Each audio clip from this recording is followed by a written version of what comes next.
एक मुठभेड़ का लगातार 24 दिनों तक जो है नाम सुना होगा।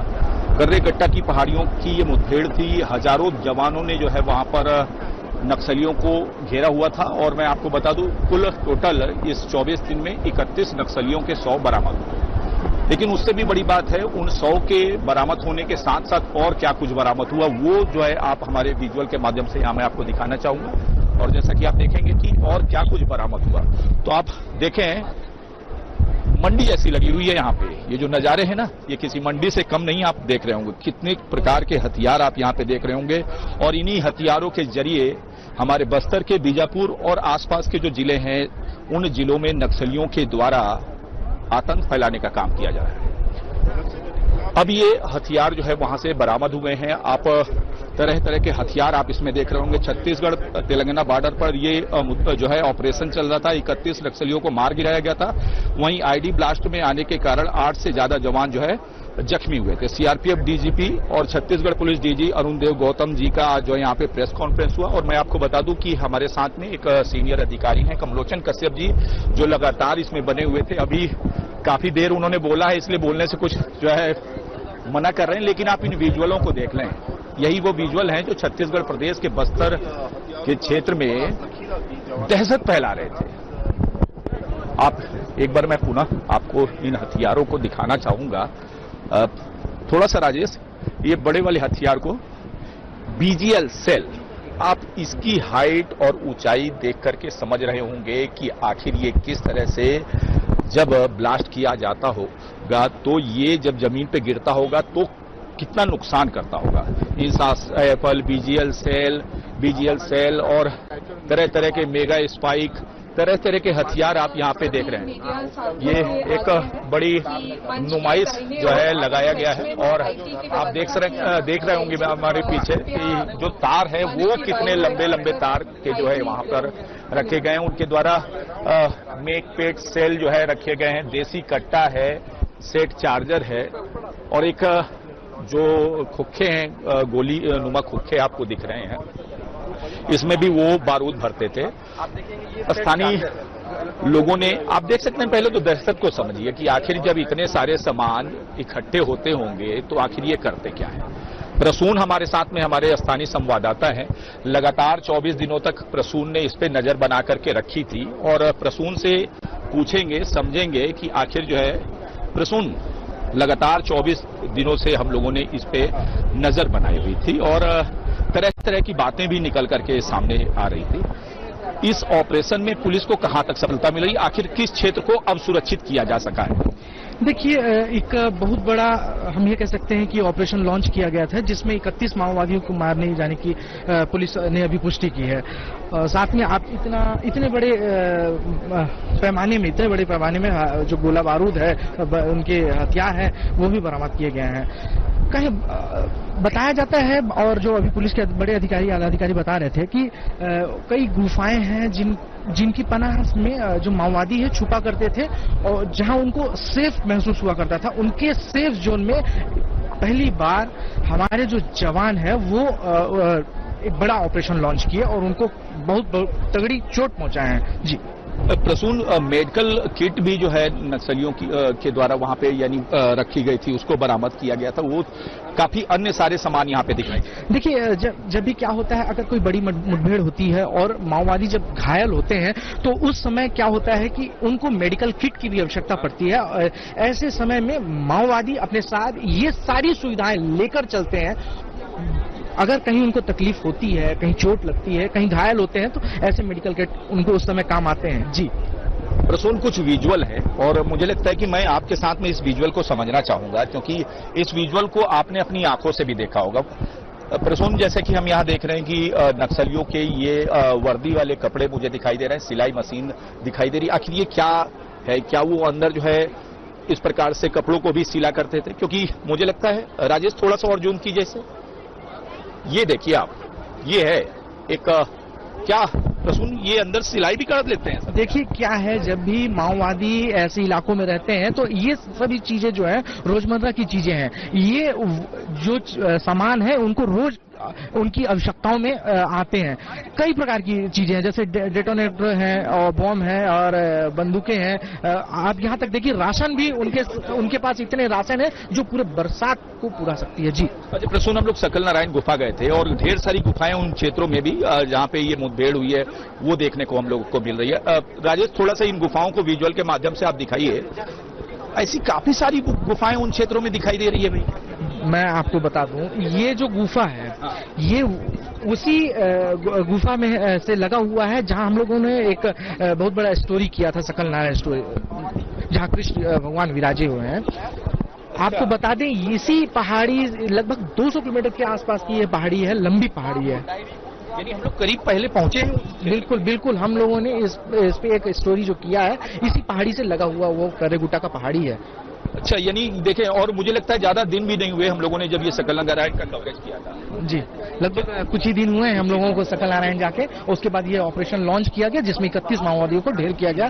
साथ में आप ये भी देख सकते हैं कि कितने बड़े पैमाने में माओवादी अपने साथ पूरा सामान, रोजमर्रा के सामान से लेके गोला बारूद तक वो अपने साथ लेके चलते हैं। जी चलिए, कुछ और यहाँ पे सामान है और मुझे लगता है कि उनको करीब से दिखाना चाहिए। देखें आप, ये क्या है, एम्यूनिशन पाउच है, माओवादियों का पिट्ठू। राजेश, थोड़ा सा इधर दिखाओ भाई, ये माओवादी पिट्ठू बड़ा जो है लोग इसका नाम रखते हैं, इसको थोड़ा सा दिखाओ। देखिए, कलर प्रिंटर मशीन भी आप देख सकते हैं, प्रेस नोट जाते हैं ना, बस इन्हीं सब चीजों से। और काफी सारे विजुअल मैंने आपको दिखाए। राजेश, थोड़ा सा उधर और करीब से दिखाओ और वो उसको भी कवर करो, कितने की लड़ी है आप देख सकते हैं। आखिर ये करते क्या? आतंक ही फैलाते। तो कहा जा सकता है छत्तीसगढ़ प्रदेश में हमारे जवानों ने किस प्रकार से अदम्य साहस का परिचय दिया और उस साहस के नतीजन देखें, थोड़ा सा और देखें। ये काफी सारे जो है विजुअल और करीब से दिखाने का हम प्रयास करेंगे। इनमें सुरक्षा के एहतियातन जो इनके ये सारी चीजें हैं और बंदूकें रखी गई हैं। बहरहाल प्रसून से और जान जाते हैं कि प्रसून, अब चूंकि इतना बड़ा ऑपरेशन समाप्त हो चुका है, क्या लगता है क्षेत्र में शांति? देखिए, एक बड़ा ऑपरेशन लॉन्च किया गया है, बताया जा रहा है कि शांति है, मगर ये नहीं कह सकते कि माओवादी अभी भी बैकफुट में। माओवादी कहीं ना कहीं आने वाली बरसात में कहीं ना कहीं कोई ना कोई घटनाएं करेंगे। एक बड़ा जाखिरा उनको बरामद किया गया है। जी चलिए, शांति इस क्षेत्र में अब कायम होगी मुझे लगता है। चलिए, हमारे साथ में एक और वरिष्ठ पत्रकार है, धीरेन्द्र तिवारी जी हैं। लगातार इस खबर पे उन्होंने भी नजर बनाई थी। धीरेन्द्र, क्या लगता है अब जो है शांति अमन जो कायम करने का प्रयास किया गया था वो अब जो है दिखेगा? हाँ, बिल्कुल। लगातार नक्सलियों के द्वारा भी आप देख रहे हैं अर्जुन जी की शांति वार्ता के जो है परिचय जारी किए जा रहे हैं और उस शांति वार्ता के में जो है सुरक्षा बलों को, सरकार को जो है हथियार डालकर बात करने की जिक्र किया जा रहा है। और ये आप जो ऑपरेशन 22 दिनों का चला उसमें आप देख रहे होंगे कि ये तमाम जो है हथियार बरामद है। निश्चित रूप से सुरक्षा बलों के द्वारा एक बड़ा टारगेट जो है, एक अचूक किला था, अभेद्य किले में जाकर सुरक्षा बलों ने ऑपरेशन चलाया और वहां पर इतने सारे सामान बरामद किए गए। और जैसा कि अधिकारियों के द्वारा जो बताया गया कि लेथ मशीन है, जो हथियारों को बनाने का वहां फैक्ट्री है, उसको हम लोग डिस्ट्रॉय किए हैं। तो और ये बड़ी जो सामान है, और आप देख सकते हैं दुर्गम क्षेत्र में जो तस्वीरें लगी हुई है, काफी दुर्गम इलाका है, वहां पर भी जवान अब पहुंचकर नक्सल विरोधी अभियान चल रहे हैं। तो निश्चित रूप से जो आप कह रहे हैं कि बस्तर अमन और शांति की ओर लौटेगा, तो ये एक बड़ा जो है सवाल है कि अब वाकई में बस्तर जो है बदलने की राह पे चल चुका है। यहाँ के ग्रामीण है वो बस्तर शांति भी चाह रहे हैं और नक्सलिज्म है वो अब कहीं ना कहीं सिमटता जा रहा है। धीरेन्द्र, एक चीज और समझना चाहूंगा, क्योंकि ग्राउंड कवरेज करते समय एक बार आप जो स्पाइक होल के गड्ढे थे उसमें भी आप गिरे थे, लेकिन आप जो है उस समय बच गए थे।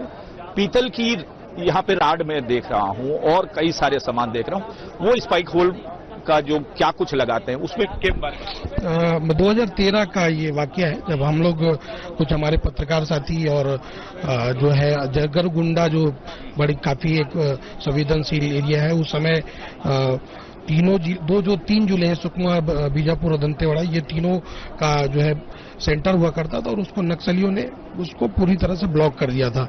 सुकमा से जाने वाले रास्ते को, बीजापुर से जाने वाले रास्ते को और दंतेवाड़ा से जाने वाले रास्ते को उसको ब्लॉक करके बड़ी बड़ी दीवारें, बड़े बड़े गड्ढे उसमें बना दिए थे और एक तरह से समांतर जो है राजधानी वहां पे संचालित करते थे।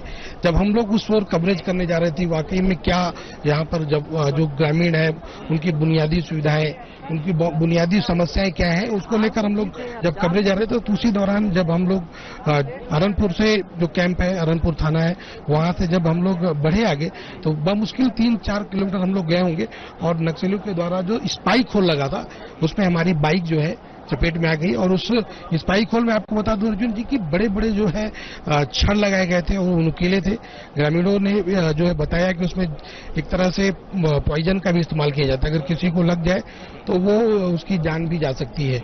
आप देखते होंगे बस्तर के तमाम जो इलाके हैं उन इलाकों में जो है नक्सलियों के द्वारा ये स्पाइक होल लगाते हैं और उसमें मवेशी जो है और ग्रामीण जो है उसमें हताहत होते हैं, कई जवान उसमें हताहत होते हैं, उनके पैरों में जो समस्या आ जाती है, कई लोग अपनी जान भी गंवा देते हैं। तो निश्चित रूप से ये जो है अब बस्तर में अब ये चीजें अब देखने को कम मिल रही है। एक अंतिम सवाल मैं आपसे समझना चाहूंगा, शांति वार्ता की ढेर सारी जो है प्रेस नोट नक्सलियों के द्वारा कहीं न कहीं से वायरल कराई गई, क्या इन्हीं बारूद के ढेर को लेकर के और इन्हीं सब हथियारों को लेकर के वो शांति वार्ता की बात क्या अटपटी नहीं लगती है? बिल्कुल अर्जुन जी, शांति वार्ता अगर होनी चाहिए तो मेरा मानना ये है कि एक टेबल पर बैठ के अमन शांति की बात करना चाहिए, बस्तर को में कैसी शांति स्थापित होना चाहिए ये बात होना चाहिए। बस्तर के बासिंदों को जो सरकार की मूलभूत बुनियादी जो सुविधाएं हैं, योजनाएं हैं, उनका लाभ मिलना चाहिए। इस पर सरकार को भी एक कदम आगे बढ़ना चाहिए और नक्सलियों को भी एक कदम आकर बात करना चाहिए कि बस्तर में जो सरकार योजनाएं चला रही है उसका असल फायदा ग्रामीणों को मिल सके। चलिए, एक वाकई में आपने बिल्कुल सही कहा कि जो है करना क्या है, हमें बस्तर को शांत करना है, इस क्षेत्र में शांति लानी है, यही तो उद्देश्य है। और मुझे लगता है कि पुलिस के साथ साथ बाकी हर व्यक्ति का इस उद्देश्य को पूरा करने में सहयोग होना चाहिए, क्योंकि ये सब चीजें खाली एक आदमी के सर की नहीं है। और ये देख लीजिए थोड़ा सा, मैं ये एयर गन है, राजेश थोड़ा सा दिखा दो भाई, ये नए एयर गन जो है आपको दिखाई दे रहे होंगे और ढेर सारे फ्यूज वायर यहाँ पे देख लीजिए साहब। बस्तर में जो शांति लाने की बात कही जा रही थी ना, और बार बार नक्सलियों के द्वारा प्रेस नोट गिरा करके कहा जा रहा था कि हम शांति वार्ता करना चाहते हैं, हम शांति वार्ता करना चाहते हैं, इन हथियारों को लेकर के शांति वार्ता करने की बात कही जा रही थी। बहरहाल अगर ये हथियार